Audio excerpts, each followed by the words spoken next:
शैतान हर टाइम ये कोशिश करता है कि आपके मसे को कम किया जाए। वो हर टाइम कोशिश करता है आपको पाप में गिराया जाए। वो बड़ी लंबी प्लानिंग्स बनाता है आपकी लाइफ में, छोटी प्लानिंग नहीं होती। तो शैतान ये पूरी कोशिश करता है कि आपको उन गवाहियों तक ना पहुंचने दिया जाए, आपकी शरीर की आंखों को खोल के रखा जाए, आपके पाप को हमेशा जगा के रखा जाए, आपकी स्ट्रगल को जो पाप के प्रति है हमेशा ऑन रखा जाए, ताकि आप उन्हीं चीजों में लड़ते रहें और मरते रहें और उन चीजों की ओर ना देख पाएं जो परमेश्वर ने आपके लिए रखी हुई। और आगे वाला टाइम जो आने वाला वो कोविड से भी बुरा आने वाला है। तो जो लोग प्रेयर में होंगे, जो लोग फास्टिंग में होंगे, जो लोग परमेश्वर के साथ जुड़े हुए होंगे, जो लोग मसीह के नीचे होंगे, उन्हें कोई फर्क नहीं पड़ेगा, वो बल्कि वो और चमकेंगे। तो हमें हर एक बुरी चीज के लिए तैयार रहना होगा। लेकिन इसीलिए लोग जो प्रेयर नहीं करते थे अब प्रेयर करते हैं। कोविड के बाद उन्होंने प्रेयर करनी स्टार्ट कर दी। और आगे वाला टाइम जो आने वाला वो कोविड से भी बुरा आने वाला है। तो जो लोग प्रेयर में होंगे, जो लोग फास्टिंग में होंगे, जो लोग परमेश्वर के साथ जुड़े हुए होंगे, जो लोग मसीह के नीचे होंगे, उन्हें कोई फर्क नहीं पड़ेगा, वो बल्कि वो और चमकेंगे, उनके और लिंक मजबूत होंगे और डिवाइन हेल्पर्स उनकी लाइफ में होंगे। तो आपको ये बात हमेशा समझ के रखनी है कि दिन अच्छे नहीं होने वाले। इकोनॉमिक सिचुएशन जो हैं, ये मैं आपको प्रोफेटिक वर्ड बता रहा हूं। जो न्यूज पे आप देख रहे हैं, जो आप लोगों के मुंह से सुन रहे हैं, वो सच नहीं है। असली सिचुएशन परमेश्वर जानता है, जो मैं आपको बता रहा हूं। कई बार एक जो नारियल होता है या एक फ्रूट होता है जो बाहर से बड़ा सुंदर दिखता है, लेकिन अंदर से कीड़ा उसे खा रहा होता है। कुछ देशों की सिचुएशन इस तरह से हो चुकी है, उनके मैं नाम नहीं लेना चाहता, और वो पड़ोसी देशों की मैं बात नहीं कर रहा हूं। तो लगता है कि हमारी इकोनॉमिक बड़ी अच्छी चल रही है, लेकिन जब नजर आएगा कुछ सालों के बाद तो एक गहरा क्राइसिस भी हम देखेंगे। तो कौन बचाए जाएंगे? जो परमेश्वर के वचन पे खड़े होंगे, जिनको मालूम होगा कि परमेश्वर के वचन पर रहकर हमने ब्लेसिंग ली थी, इसी के वचन पे खड़े रहकर हम ब्लेसिंग में बने रह सकते हैं और सुरक्षित रह सकते हैं। अकाल, सूखे, ये इजहाक और अब्राहम और उससे भी पहले के जमाने से पढ़ते आ रहे हैं। लेकिन बाइबल में लिखा है इजहाक ने सूखे में ही, उन दिनों में जब अकाल था, उसी देश में बोया और 100 गुना फलों को लेके आया। और अगर आप इसका रीजन देखेंगे तो रीजन ये था कि इजहाक को परमेश्वर बात करता था, इजहाक से परमेश्वर बात करता था। जब इजहाक देश छोड़ना चाहता था तो परमेश्वर ने कहा था इजहाक इस देश को मत छोड़ना, इसी में रह और मैं तुझे बरकत दूंगा। और बाइबल कहती है उसी देश में इजहाक ने जोता, बोया और 100 गुना फलों को लेके आया। और उस समय सबसे महंगी चीज जो थी वो सोना नहीं थी, चांदी नहीं थी, हीरे नहीं थे। हीरे तो शायद तब होते भी नहीं थे, आई थिंक मणियां होती थी, वो दूसरे होते थे चीजें, शायद होते भी होंगे। लेकिन बाइबल कहती है कि पानी के उसे हिडन सोते मिले थे, जमीन के अंदर से जो निकल रहे थे, वो उसकी सबसे बड़ी वेल्थ थी। और परमेश्वर ने उसकी आंखों को खोला था उस वेल्थ के लिए, उस आशीष के लिए। उसी देश में जहां लोग सूखे से मर रहे थे, बाइबल कहती इजहाक 100 गुना फलों को लेके आ रहा था, उसकी फसल 100 गुना फल लेके आ रही थी। और बाइबल कहती है हिडन पानी के सोते जो थे उसे मिल रहे थे।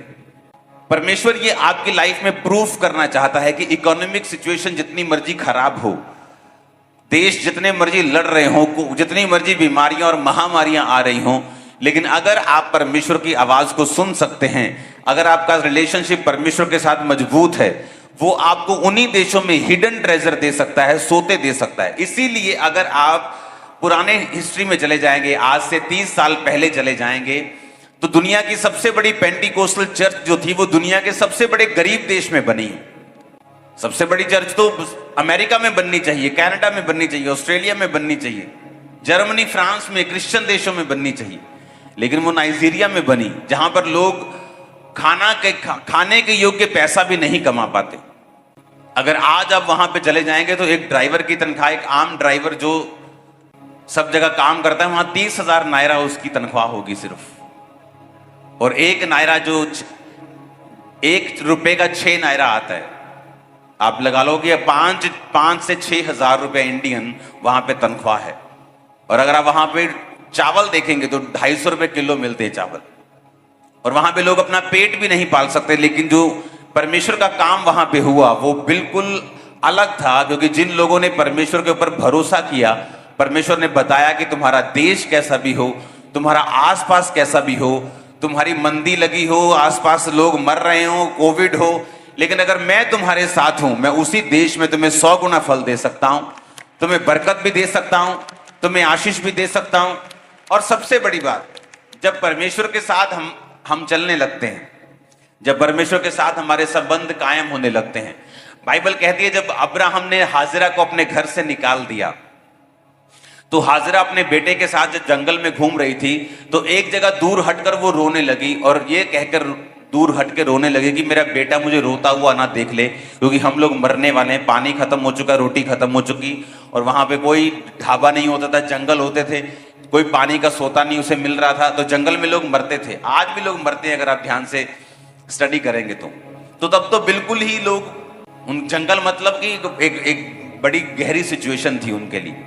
और बाइबल कहती है परमेश्वर का दूत हाजिरा से मिला, परमेश्वर ने हाजिरा की आंखें खोली, बाइबल कहती है, और उसे पानी का कुआं दिखाई दिया। पानी का कुआं नहीं था वो क्या था? वो जीवन था उसका और उसके बेटे का, लेकिन उसे पहले नहीं दिखाई दिया। पहले वो रो रही थी ये सोच के कि मैं मर जाऊंगी, उसने फाइंड करने की कोशिश की होगी, ढूंढने की कोशिश की होगी, लेकिन मिला नहीं। लेकिन बाइबल कहती जब परमेश्वर ने उसकी आंखों को खोला, और कैसे खोला? परमेश्वर ने ये नहीं कहा आके उसके दूत ने कि मैं तेरी आंसुओं को, तेरे रोने को देख के आया हूं। परमेश्वर ने कहा मैं तेरे लड़के की प्रार्थना को सुन रहा हूं। कुछ लोग, कुछ कलीसियाओं में ये एक बुरी आदत है, उनको लगता है कि अगर हम रो रो कर प्रार्थना करेंगे तो परमेश्वर हमारी सुन लेगा, जबकि उन्हें ये नहीं पता कि रोकर प्रार्थना करने से परमेश्वर नहीं सुनता, वो विश्वास की प्रेयर को सुनता है, चाहे वो रोकर की गई हो चाहे बिना रोकर की गई हो। उसे रोने से या आंसुओं से मतलब नहीं तो पूरी दुनिया रो रो के ठीक हो जाती, परमेश्वर के सामने जाती, चर्च में रोती, तो लेडीज तो और शानदार रोती और ठीक हो जाती जल्दी बंदों से। लेकिन परमेश्वर ने कहा कि मैं तेरे रोने को देखकर नहीं आया हूं, मैं तेरे लड़के की प्रार्थना को सुन के आया हूं। लड़के को प्रार्थना करना कहां से आता था? क्योंकि वो अपने बाप अब्राहम को देखता था। उसने अपने बाप को, अब्राहम को प्रार्थना करते हुए, प्रार्थना का उत्तर लेते हुए कितनी बार देखा होगा। अगर बाइबल कहती है कि जितने काम परमेश्वर ने किए, अगर सब बाइबल में लिख दिए जाए तो इतनी बड़ी बाइबल बने कि दुनिया में ना समाये, इतने काम परमेश्वर ने किए। तो जो अब्राहम के बारे में हम पढ़ते हैं, इजहाक के बारे में पढ़ते हैं, जीसस के बारे में पढ़ते हैं, वो जस्ट थोड़ा थोड़ा सा एक लम्हा, एक क्षण लिखा हुआ है, ताकि हमें समझ आ सके और हम इन चीजों से समझ सके। वो लड़का अपने बाप को देखता था, रोज की लाइफ में उसका बाप कैसे प्रार्थना करता है, कैसे सिचुएशन से वो निकला, कैसे मुसीबतों से निकलता है, कैसे गाइड करता है, कैसे बिजनेस चलाता है, कैसे भेड़ बकरे को चराता है, कैसे राजाओं को भी अपने अधीन रखता है, किस तरह से वो ब्लेस होता है। उसने अपने बाप को सब कुछ करता हुआ देखा था, इसलिए उसे प्रार्थना करनी आती थी। परमेश्वर को किस तरह से प्रेयर करते हैं और किस तरह से परमेश्वर से जवाब लेते हैं। और बाइबल कहती जब उसका संबंध परमेश्वर के साथ था तो उसने प्रेयर की, तो परमेश्वर ने उसकी मां की आंखों को खोला और उसको कुआं मिला जो पहले उसे दिख नहीं रहा था। जब आप प्रेयर करने लगते हैं, जब आपकी स्पिरिचुअल आईज ओपन होती हैं, आप परमेश्वर के साथ अपने संबंध कायम कर लेते हैं। शैतान हर टाइम ये कोशिश करता है कि आपके मसे को कम किया जाए, वो हर टाइम कोशिश करता है आपको पाप में गिराया जाए। वो बड़ी लंबी प्लानिंग्स बनाता है आपकी लाइफ में, छोटी प्लानिंग नहीं होती। आपको लगता है कि ये जो हो रहा है आपकी लाइफ में, ये एक फ्लो के साथ कुछ हो रहा है, या आपका मन डिस्ट्रैक्ट हो रहा है, ऐसा नहीं है। शैतान बहुत धीरजवंत है, इतना धीरजवंत है कि कुछ विश्वासी शैतान जितने धीरज नहीं रखते। वो बड़े लंबे प्लान के साथ आपकी लाइफ में चलता है, किन लोगों को आपकी लाइफ में प्लांट करना है, किन लोगों को आपके आसपास रखना है और उनके द्वारा फिर आपकी लाइफ को गिराना है। शैतान बड़ी स्ट्रेटेजिकली, आराम से, पेशेंस रख के, धीरज रख के, धीरे धीरे आपकी लाइफ में काम करने की कोशिश करता है, क्योंकि उसे ये बात मालूम है कि जिस दिन आपने परमेश्वर से तौबा कर ली, जिस दिन आप परमेश्वर में सही चलना शुरू कर दिए, जिस दिन आपने परमेश्वर के साथ अपने संबंधों को कायम कर लिया, आपकी स्पिरिचुअल आईज ओपन होंगी, आपको वो दिखेगा जो आपका जीवन जिस चीज पर निर्भर करता है। कई बंदों का जीवन उनके बिजनेस के ऊपर निर्भर करता है। जब उनका बिजनेस डाउन होता है, उनकी फैमिली डाउन होती है, उनकी सारी चीजें खत्म होनी शुरू हो जाती हैं। तो परमेश्वर जानता है आपके बिजनेस के लिए आपकी स्पिरिचुअल आइज को कैसे ओपन करना है। लेकिन प्रॉब्लम यह है कि जो आपका शारीरिक ऑरा है, जो शारीरिक काम है, जो शरीर के पीछे चलना है, वो आपकी स्पिरिचुअल आइज को बंद रखता है। और शैतान ये मेक श्योर करता है और वो पूरी ट्राई करता है और पूरा ये सिस्टम बना के रखता है कि आपके आसपास ऐसे लोगों को रखा जाए, आपकी जिंदगी में ऐसी चीजों को रखा जाए, चाहे वो मोबाइल हो, चाहे वो व्यभिचार हो, चाहे वो चोरी हो, चाहे वो शारीरिक काम हो, चाहे वो एक शरीर की कमजोरी हो, आंखों की कमजोरी हो, ताकि वो आपकी लाइफ में उसे कंप्लीटली कंटिन्यू रखें, ताकि आप लोग परमेश्वर की ओर ना जा सकें और आपकी स्पिरिचुअल आइज कभी भी ओपन ना हो सके। कितने इन बातों को समझ रहे हैं? अभी वचन तो मैंने शुरू नहीं किया, अभी तो मैं आपको इंट्रोडक्शन दे रहा हूं।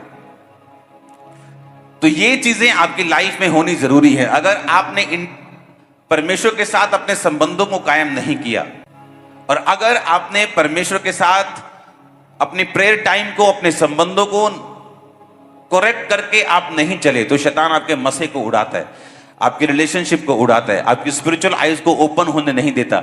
शैतान को यह बात मालूम है कि जिस दिन आपकी स्पिरिचुअल आइज ओपन हो गई, आप उन चीजों को देख पाएंगे जिन पर आपकी लाइफ निर्भर करती है। कुछ लोगों की जिंदगी उनकी टेस्टिमनी के ऊपर निर्भर करती है।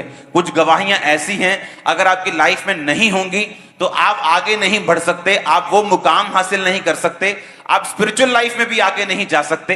तो शैतान ये पूरी कोशिश करता है कि आपको उन गवाहियों तक ना पहुंचने दिया जाए, आपकी शरीर की आंखों को खोल के रखा जाए, आपके पाप को हमेशा जगा के रखा जाए, आपकी स्ट्रगल को जो पाप के प्रति है हमेशा ऑन रखा जाए, ताकि आप उन्हीं चीजों में लड़ते रहें और मरते रहें और उन चीजों की ओर ना देख पाएं जो परमेश्वर ने आपके लिए रखी हुई है। Hallelujah, hallelujah. यूथ बोलता है कि हमें व्यभिचार के अटैक होते हैं, तो शायद शादी के बाद हम ठीक हो जाएंगे। आप अगर अभी व्यभिचार के नीचे हैं और व्यभिचार में गिरते हैं, जब आपकी मैरिज हो जाएगी उसके बाद भी आप इस स्पिरिट से फ्री नहीं हो पाएंगे। मैं आपको बता रहा हूं, पाप एक स्पिरिट है। अगर आज आप फ्री हैं, आप कल भी फ्री हैं। अगर शादी से पहले आप फ्री हैं, उसके बाद भी आप फ्री हैं। ये शैतान की सब चालें हैं, तू जवान है, तू कुंवारा है, ऐसा कुछ भी नहीं है।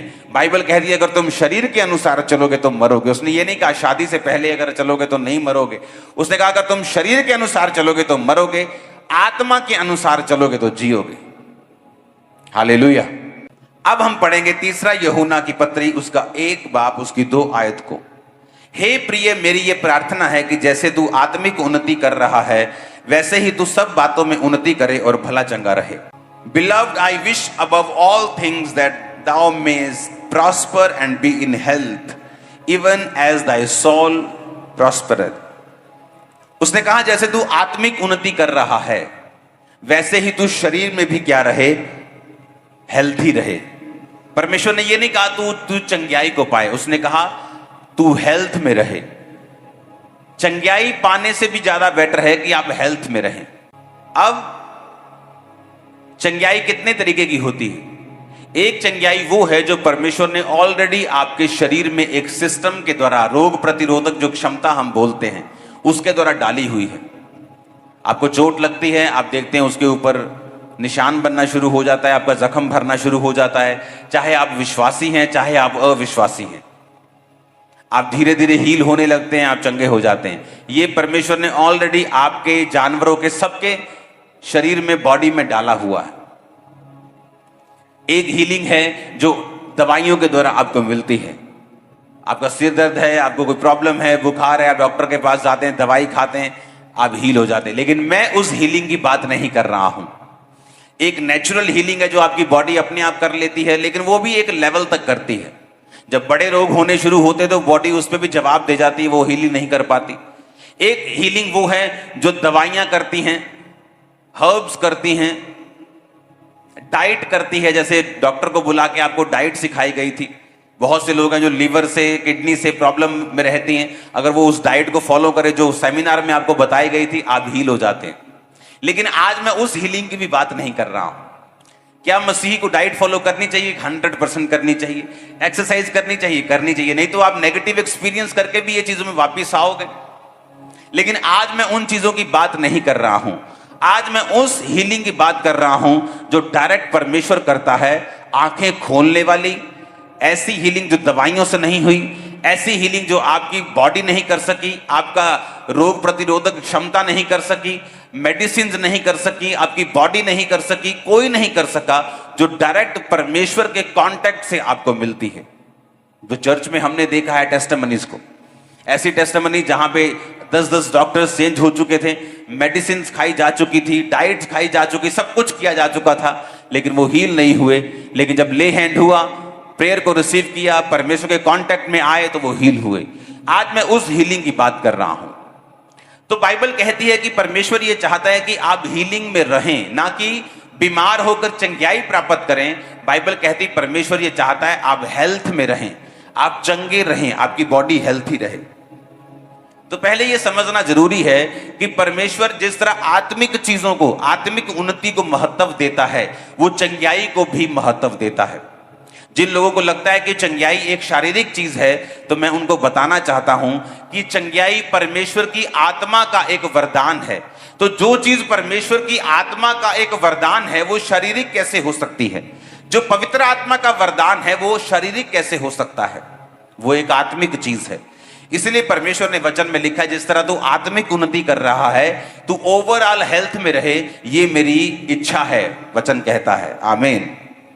निर्गमन 23 उसकी 25 आयत में लिखा है, तू अपने परमेश्वर यहोवा की उपासना करना, तब वह तेरे अन्न जल पर आशीष देगा और तेरे बीच में से रोग दूर करेगा। ये परमेश्वर ने आपको वचन और अपनी इच्छा बताई है। बाइबल कहती है प्रभु यीशु मसीह के पास जब एक कोढ़ी आकर बोलता है कि अगर तू चाहे तो मुझे शुद्ध कर सकता है, तो परमेश्वर ने कहा मैं चाहता हूं तू शुद्ध हो जा। क्योंकि उसे ये क्लैरिफाई नहीं था, उसे श्योर नहीं था वो कि परमेश्वर ऐसे मुझे हील कर सकता है। क्योंकि कोढ़ी का मतलब होता था कि पाप से संबंधित व्यक्ति, वो शहर से बाहर रहता था, परिवार से बाहर रहता था, किसी को टच नहीं कर सकता था, किसी के बीच में नहीं आ सकता था, इजराइल की छावनी में अपने लोगों की बस्ती के बीच में नहीं आ सकता था। ये नहीं कि कहीं दूर किराए पर रह ले, उसे जंगलों में, पहाड़ों में रहना पड़ता था। तो वो mentally, physically, financially, socially, emotionally affected इंसान था और उसे मालूम नहीं था कि परमेश्वर की इच्छा क्या है। लेकिन जीसस क्राइस्ट ने अपनी इच्छा को बताया कि हमेशा बीमार के लिए उसकी इच्छा यह है कि वो चंगा हो जाए। हर एक बीमार, आप बड़े से बड़े पाप करके बीमारी में क्यों ना गए हों, परमेश्वर फिर चाहता है आपको हील करना, आपके पाप से आपको आजाद करना। वो चाहता है आप उसके साथ फिर जुड़ जाएं, फिर उसकी उपस्थिति में चले जाएं, फिर उसकी आवाज को सुने और अपने रिलेशनशिप को उसके साथ कायम करें। उसने कहा मैं तेरे बीच में से रोग जो है वो दूर करूंगा। अब चंगाई के बारे में मैं आपको हर हफ्ते अब बताऊंगा थोड़ा थोड़ा, ताकि आप एक ही संडे सुन के अगले दो तीन संडे में से भूल ना जाएं।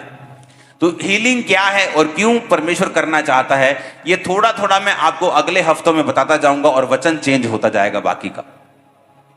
हीलिंग इसलिए इंपॉर्टेंट है क्योंकि बाइबल कहती है परमेश्वर आपको हील करता है ताकि आप इफेक्टिवली, आप असरदार हो सके उसके किंगडम में और अच्छी तरह से सेवा कर सके। अब आपको ये बात समझ आ गई कि हीलिंग परमेश्वर चाहता है मेरी हो जाए। वो ये चाहता है मैं हील हो जाऊं, चाहे वो पाप के द्वारा बीमारी आई हो, चाहे खुदा की महिमा के लिए आई हो, चाहे शैतान के द्वारा आई हो, चाहे परमेश्वर की परीक्षा के रूप में आई हो। हर सिचुएशन में परमेश्वर ये चाहता है कि आप लोग चंगे हो जाएं। और आज मैं दवाइयों वाली हीलिंग की बात नहीं कर रहा हूं, जो आपकी बॉडी अपने आप हील होती उसके बारे में बात नहीं कर रहा हूं, जो डाइट से भी आप हीलिंग ले सकते हैं उसके बारे में बात नहीं कर रहा हूं। आज मैं सुपरनैचुरल हीलिंग के बारे में बात कर रहा हूं, जो डायरेक्ट परमेश्वर के कॉन्टेक्ट से आती है।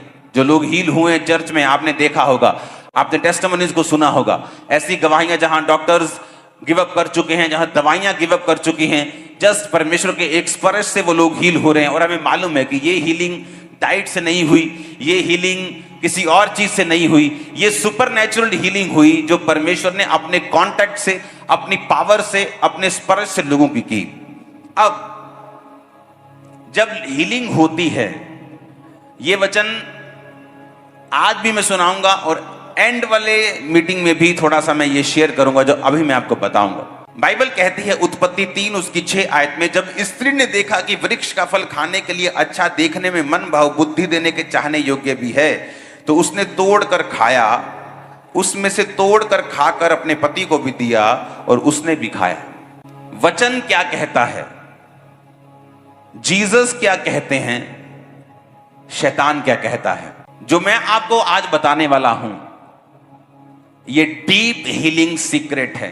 जिन लोगों के पास चंगाई का वरदान है उनको भी नहीं मालूम, कई लोगों को ये सीक्रेट, वो हीलिंग करी जा रहे हैं लेकिन उनको ये वचन मालूम नहीं, क्योंकि ये मेरे एक्सपीरियंस और वर्ड ऑफ गॉड से आया है कि जब मैं बीमार था और लंबे समय तक रहा और हीलिंग को किस तरह से मैंने पाया और मेंटेन किया और मैं आगे बढ़ा, ये आपकी हेल्प करने वाला है आज। अब वचन क्या कहता है, जीसस क्राइस्ट के मार खाने से तुम लोग क्या हो चुके हो, ये कौन कहता है? वचन कौन है? आदि में वचन था, वचन परमेश्वर के साथ था, वचन ही उसके कोड़े खाने से तुम चंगी हो चुकी। कौन कह रहा है? परमेश्वर। शैतान औरत के पास गया और उसने कहा, देख जिस फल को परमेश्वर ने खाने के लिए मना किया है ये बहुत टेस्टी है, बुद्धि देगा तेरे को, तेरी आईज ओपन हो जाएंगी, तू परमेश्वर के जैसी हो जाएगी। परमेश्वर नहीं चाहता तू ये फल खाए, वो तुझसे जेलसी करता है, वो नहीं चाहता कि तू उसके जैसी बन जाए। जबकि हवा भूल गई कि परमेश्वर ने तो उसको पहले से ही अपने जैसे बनाया है। और बाइबल कहती है उसने शैतान की बातों की ओर ध्यान दिया, वो फल लिया, खुद भी खाया, आदम को भी दिया और उसने भी खाया। एक व्यक्ति जब परमेश्वर से हीलिंग को लेता है, by grace, by prayer, by church anointing, आपके मेंटर की अनॉइंटिंग से, किसी भी तरह से वो आपको हीलिंग मिल गई।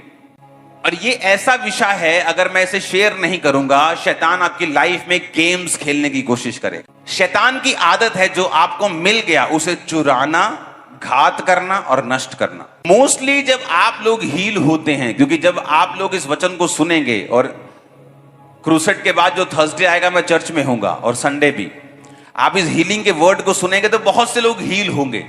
लेकिन जब आप लोग हील होते हैं तो शैतान आपके पीछे लगता है। वो हर उस चीज के पीछे है जहां परमेश्वर डायरेक्ट काम करता है, या जहां पर परमेश्वर का प्रूफ लोगों को मिलता है कि वो जीवित परमेश्वर है। 2004 में जब मेरे पे पहली प्रेयर हुई तो मुझे एक झटका लगा और मुझे मालूम हो गया कि अगर कोई मुझे हील कर सकता है तो वो परमेश्वर ही है। जब सालों महीनों में दवाई खा के देख चुका था, ब्रेन के डॉक्टर्स के पास जाके, जगहों के पास जाके, जहां जहां मुझे घमंड था उन सब जगहों में जाके मैं देख चुका था, और मुझे पहली प्रेयर में हीलिंग तो नहीं मिली, लेकिन एक हीलिंग स्पर्श मुझे मिला और मुझे समझ आ गई थी कि परमेश्वर मुझे हील करने की ताकत और सामर्थ्य को रखता है। और उसके बाद जब परमेश्वर की आत्मा ने मुझे मेहनत करने के लिए बोला, सेल्फ डिलीवरेंस के लिए बोला, और मैं फास्टिंग करने लगा, प्रेयर करने लगा और परमेश्वर में चलने लगा, तो परमेश्वर ने सबसे पहले जो मुझे आजाद किया, एक अजीब सा मेंटली अपसेट के अटैक में एक मुझे फीलिंग होती थी जो आप डॉक्टर को भी नहीं समझा सकते, आपको नहीं समझाया जा सकता, लेकिन वो अजीब किस्म की फीलिंग थी जो किसी दवाई से हील नहीं हुई थी। और जो सबसे डिस्टर्ब मुझे रखती थी वो वही चीज थी जो मेरे माइंड में और मेरी पूरी बॉडी में एक ऐसी चीज होती थी जो एक्सप्लेन नहीं की जा सकती, मैं बता भी नहीं सकता, बताना चाहूं तो कि मैं क्या बताऊं वो मैं बता नहीं सकता, मतलब शब्दों में।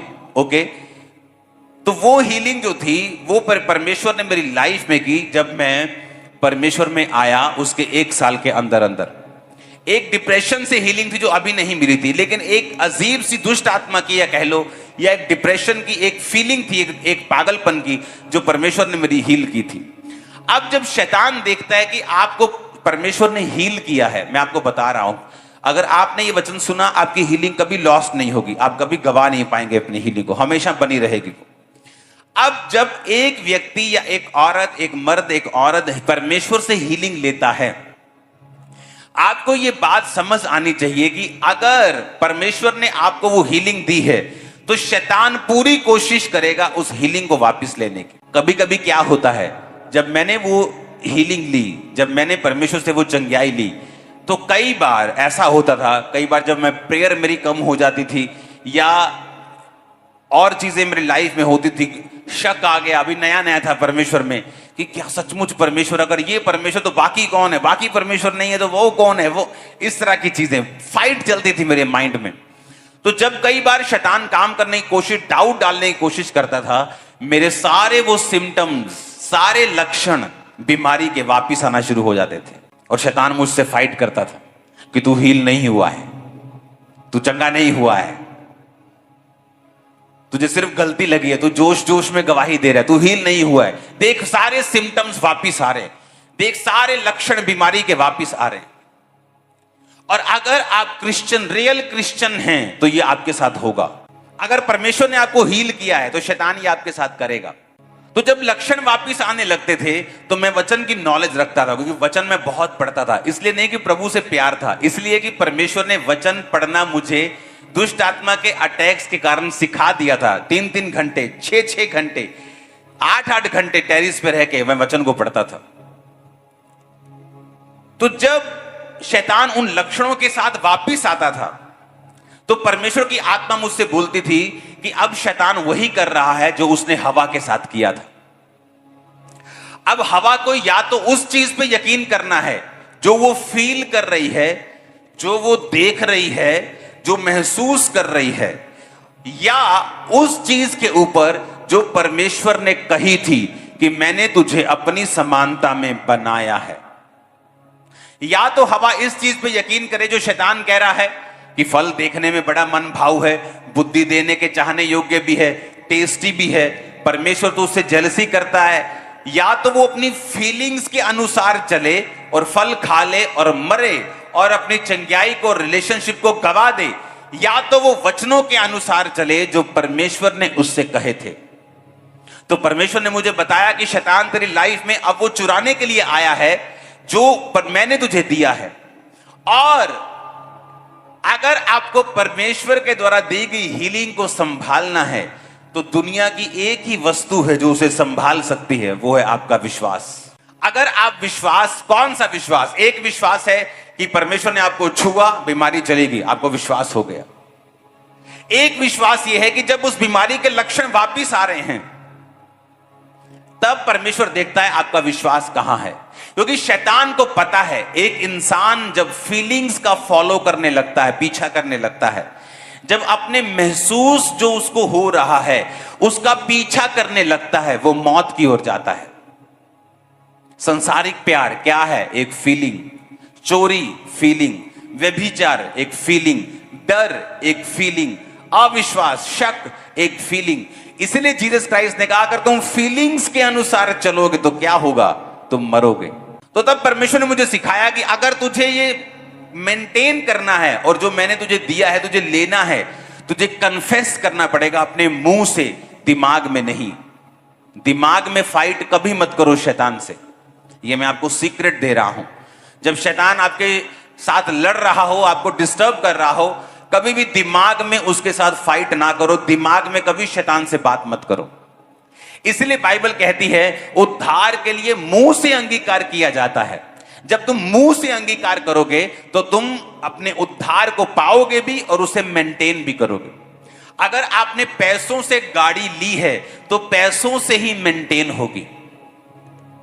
आपने गाड़ी पैसों से ली है, लेकिन वो ऐसा नहीं कहता आते वक्त 10 किलो मिट्टी ले आना तो सर्विस कर दूंगा। तो सर्विस के टाइम पे पैसा लगता है, बाय करने के टाइम में, खरीदने के टाइम पर भी पैसा लगता है। तो हीलिंग लेने में भी विश्वास चाहिए और उसको मेंटेन करने में भी विश्वास चाहिए। तो जब परमेश्वर ने मुझे ये बातें समझाई कि अगर तुझे हीलिंग को लेना है और मेंटेन करना है, तुझे सेम कन्फेस करना पड़ेगा कि शैतान तेरे सिम्टम और तू गया नरक में, यीशु के कोड़े खाने से मैं चंगा हो चुका हूं। और मैं लगातार ये बोलता था। कई बार सिम्टम 3-3 दिन रहते थे। चंगाई लेने के बाद, गवाही देने के बाद, आप इमेजिन करो शैतान किस तरह मुझसे लड़ता था, क्योंकि उसे आप लोग नजर आते होंगे कि ये इन लोगों को बचाएगा फ्यूचर में। हां, तो वो मेरे साथ फाइट करना, मेरी कोई भी हीलिंग हो जाए उसके सिम्टम्स वापिस आने शुरू होते थे, वो फिर से बीमारी वापिस आनी शुरू होती थी। और जब तक मैंने फिर सीख नहीं लिया कि अपनी हीलिंग को मेंटेन कैसे करना है, वचन बोल के, इग्नोर करके सिम्टम्स को,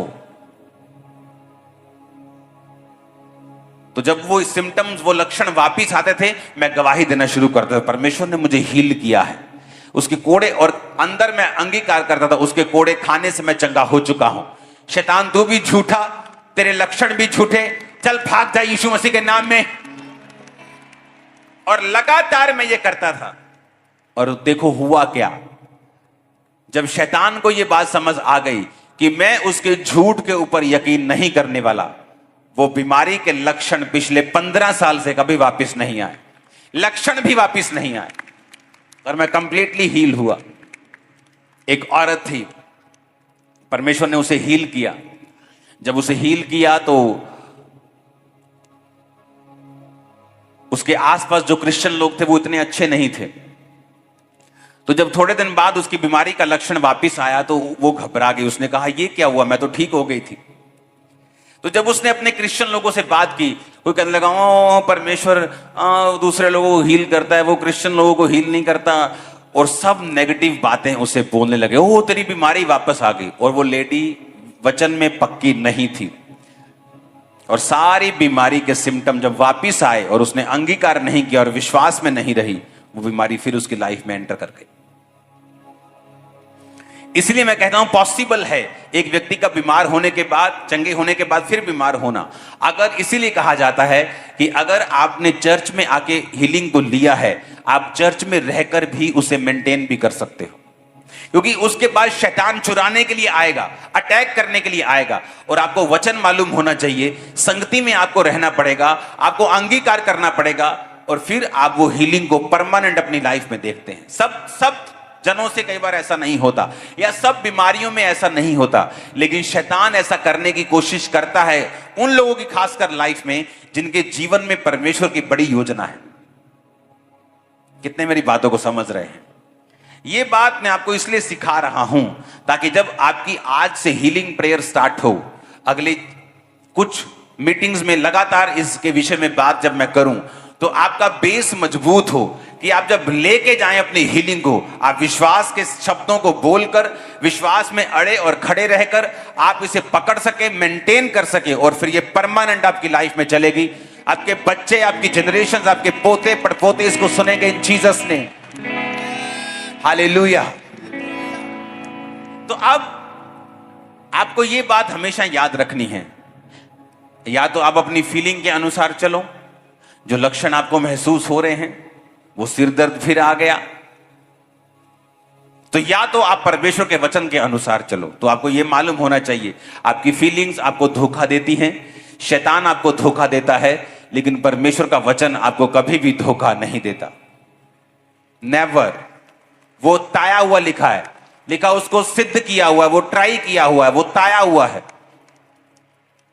वो परखा हुआ है, वो वचन कभी फेल नहीं होता।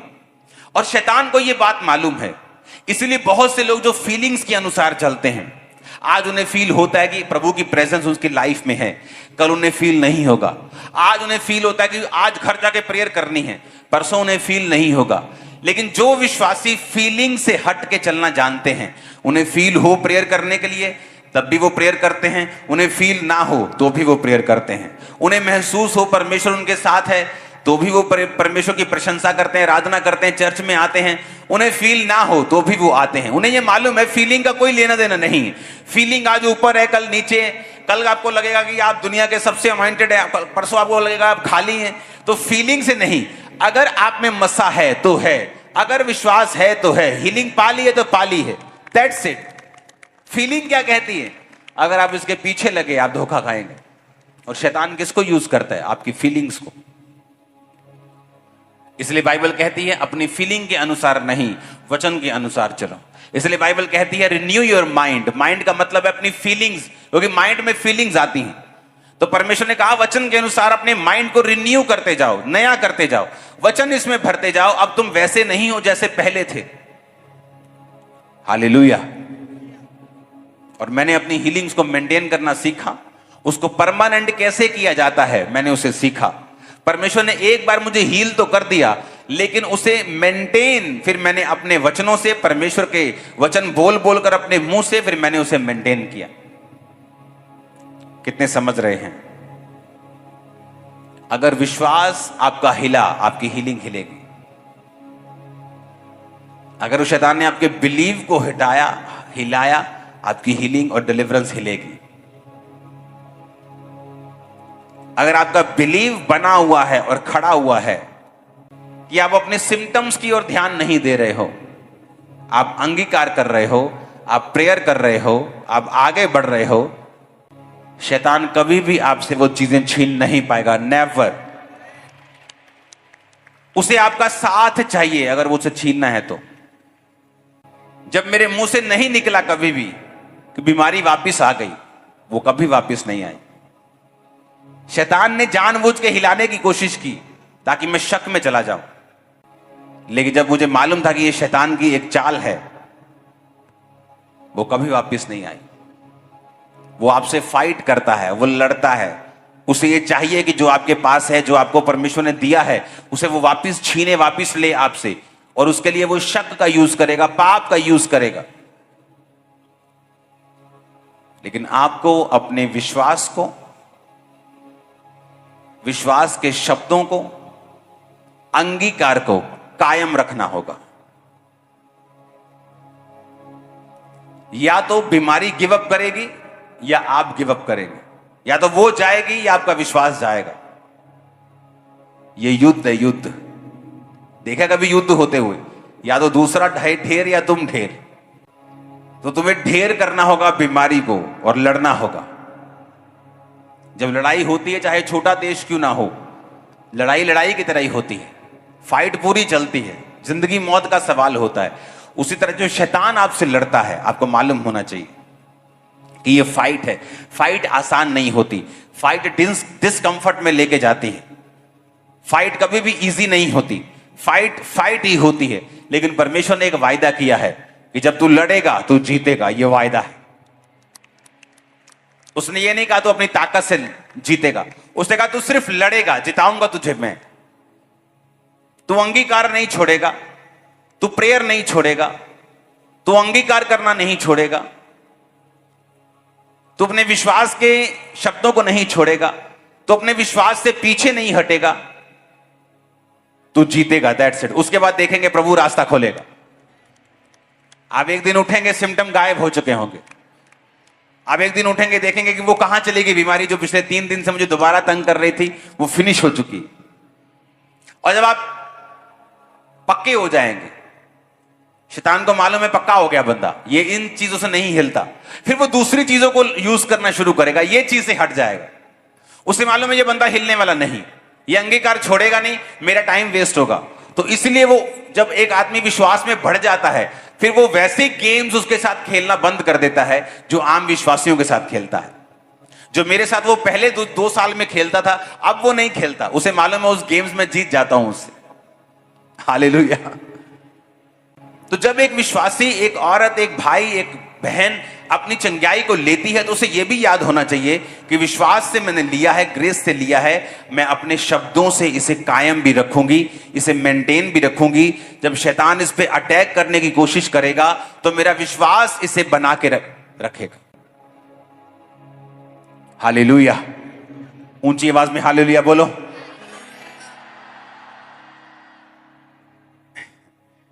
मुझे मालूम है ये हजारों नहीं, लाखों लोगों की हेल्प करने वाला ये वर्ड मैं आपको बता रहा हूं। आपको मालूम होगा कि जब शैतान आपकी लाइफ में काम करना चाहेगा, आपको मालूम होगा कि शैतान काम कर रहा है। और मोस्टली जो जेन्युइन हीलिंग्स होती हैं, शैतान उन पे अटैक करता है। हालेलुया। और जब आपको मालूम हो जाता है, इसीलिए कहा जाता है कि हीलिंग ले ली, अभी भी चर्च को मत छोड़ो, खुदा को मत छोड़ो, वचन सुनना, प्रेयर करना मत छोड़ो। क्योंकि तुम अगली चीज के बारे में सोच रहे हो और शैतान उस चीज के बारे में सोच रहे हो, तो जो तुम्हारे पास आ चुकी है उसको कैसे छीनना है। उसका मकसद सिर्फ टेस्टिमनीज खराब करना है। अगर आपकी पवित्रता की टेस्टिमनी है, उसका मकसद उसको खराब करना है। अगर आपकी हीलिंग टेस्टिमनी है, फाइनेंस की टेस्टिमनी है, उसका मकसद उसको। आप अपने विश्वास से, परमेश्वर के वचनों से, अंगीकार से, अपने कर्मों से जो खुदा के वचन के अनुसार होते हैं, उस गवाही को बना के रखते। उसने कहा वो मेमने के लहू के कारण और अपनी गवाही के वचन यानी मुंह से निकले अंगीकार के शब्दों के कारण शैतान के ऊपर जयवंत होंगे। आमीन, आमीन। और जब आपको लड़ना आ जाएगा, आपको जीतना भी आ जाएगा, फिर आप देखेंगे शैतान कुछ नहीं कर पा रहा। आपको हीलिंग मेंटेन करनी आ, और ये बड़ी ब्लेसिंग होगी आपकी लाइफ के लिए। जो परमेश्वर ने आपको दिया, अगर आपको मेंटेन करना आ गया, जो चंगाई उसने आपको दी, अगर आपको मेंटेन करना आ गई, उस चंगाई की टेस्टिमनी से आप कितनी रूहें बदल दोगे, कितने हजारों लोग चेंज हो जाएंगे उस गवाही के साथ। इमेजिन करो कितने लोगों को आप गवाही देने पाओगे, आप इमेजिन करो। हालेलुया। लुधियाना क्रूसेड में जो हीलिंग्स थी, ऐसी हीलिंग कभी नहीं हमने देखी। एक के बाद एक और नई जगह, टोटल न्यू, कुछ नहीं जानते थे लोग। और उन लोगों के लिए प्रोफेटिक वर्ड हो रहे थे जो पहली बार मीटिंग में आए। वो फेसबुक वाले प्रोफेसी नहीं, तेरी कार का नंबर 58 है, वो वाली नहीं, असली वाली। हालेलुया। उन लोगों को परमेश्वर हील करके बचा रहा था।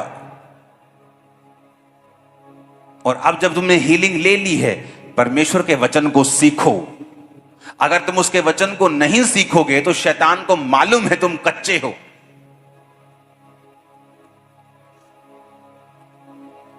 आप शरीर में जितने मर्जी फिट हो, आप आम बंदे से लड़ सकते हो, लेकिन कराटे वाले बंदे से नहीं लड़ सकते, चाहे वो आपसे आधा हो, क्योंकि उसको एक मालूम है कहां मारना है और आप ढेर हो जाएंगे।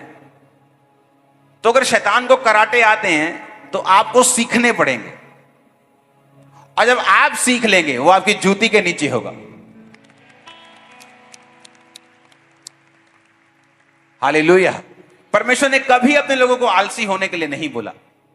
उसने कहा यहोशू जा और लड़, वो देश मैं तेरे हाथ में करता हूं।